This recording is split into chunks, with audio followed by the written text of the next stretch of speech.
What color is a carrot? Carrot? I think it's a carrot. Carrot, but I don't know about carrots. I don't know nothing about that. What's up, YouTube? It's your boy MX Style. This is how it's going down. In this episode, bringing you some crypto news, and we're starting off with 5 reasons why Bitcoin is at the beginning of a bull run, according to Kraken executive Dan Held. J-Ray, what do you want to do tonight? The same thing we do every night, Pinky. Try to take over the world. It's world domination, nation. You too mixed station. Always got the doobie in the motherfucking nation. Always got the trees. So what the Combination of frightening macro phenomena and Bitcoin's strengths spells bullish for Kraken's Dan Held. We have a variety of different reasons, but we'll get into that. So Bitcoin is at the beginning of an extended run, and there are an increasingly clear reasons to accept it. So number one is that 98% of UTXOs, which is unspent transactions, is in profit. So at the time of writing this, 97% of Bitcoin's unspent transactions were all in profit, and as Cointelegraph reported, this means that 3% of transactions that occurred at a higher price of 12,300, which was a couple of days ago, but the premise still stands true. Essentially, typically this occurs at the start of a bull run, so very, very bullish sign.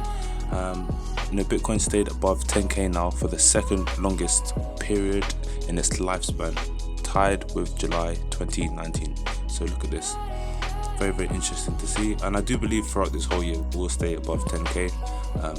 And I also believe that we will hit all-time high sometime in the next 6 to 7 months. That's just what I believe. Second reason that we have is that supply dormancy spells hodl. So meanwhile, as noted by Cash Hodl co-founder Jameson Lopp, 1 year activity supply has reached its low since early days of 2011, which is crazy, nearly a decade ago. That's just nuts. That's just absolutely nuts. But we've seen, with cycles, the amount of Bitcoin on exchanges, goes down generally around before or around the halving, and then, in the coming years, that's when people start putting it back on exchanges, whatnot, start selling it. So that's that. Held referred to 61% of total Bitcoin supply remained in stationary over a year, something that Cointelegraph previously identified as a bullish signal, and investors are choosing to hold and not trade or sell Bitcoin. This is very, very smart all around. You can take it to the next level. You can take your Bitcoin investing to the next level and start investing in DeFi, but it gets a bit technical. You need a lot of capital to do that, so it's up to you personally. The third reason that we have is that because of the halving, obviously, so miners have recovered from a loss of revenue, while demand has remained conspicuous, especially from institutional buyers, which is very, very much true.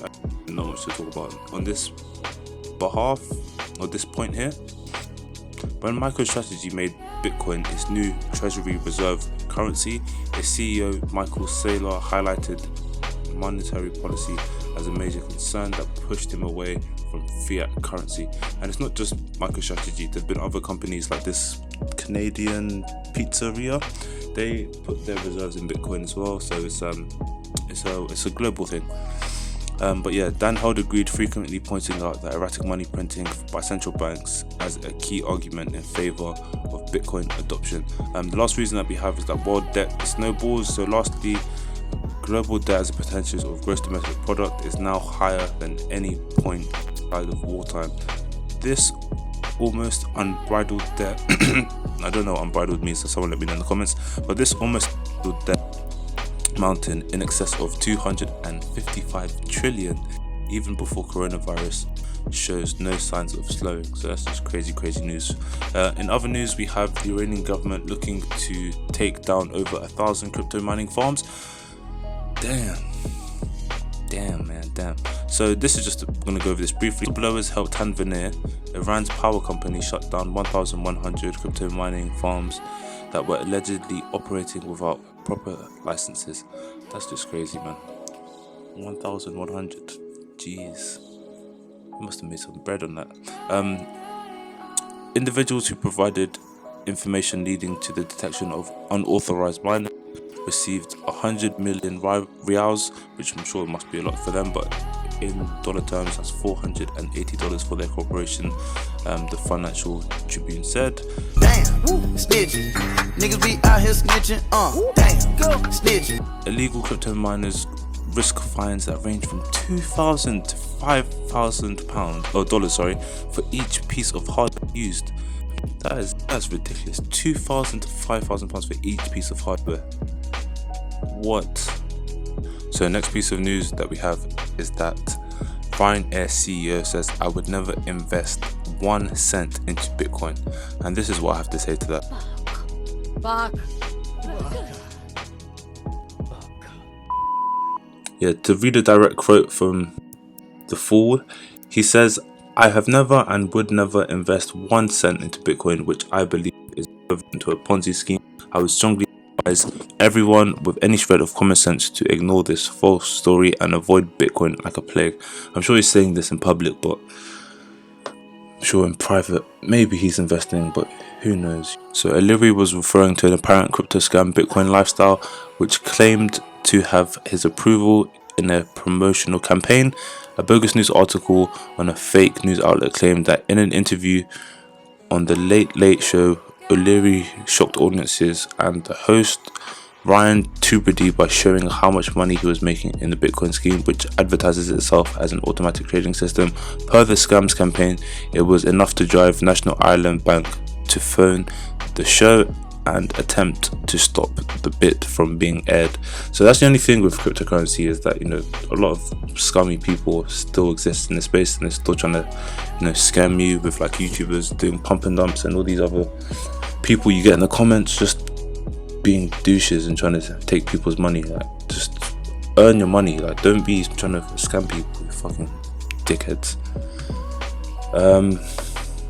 Last article that we have is that over 2,000 addresses are now holding over 1,000 Bitcoin, and you can see here that essentially as time progresses, it gets harder and harder to hold, you know, 1,000 Bitcoin. So that is quite an admirable feat for all those Bitcoin whales out there. But it's just an interesting perspective to have. I guess all these people that, you know, are invested, they are, you know, proper serious investors like hedge funds, you know, family trusts, things like that.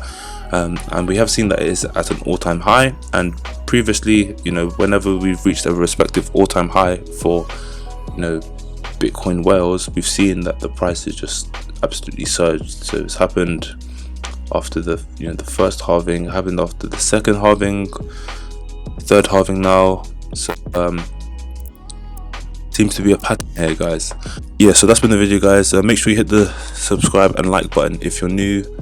You can just like it if you've just been here for a while, and yeah, that's been it. So see you soon, guys. Bye.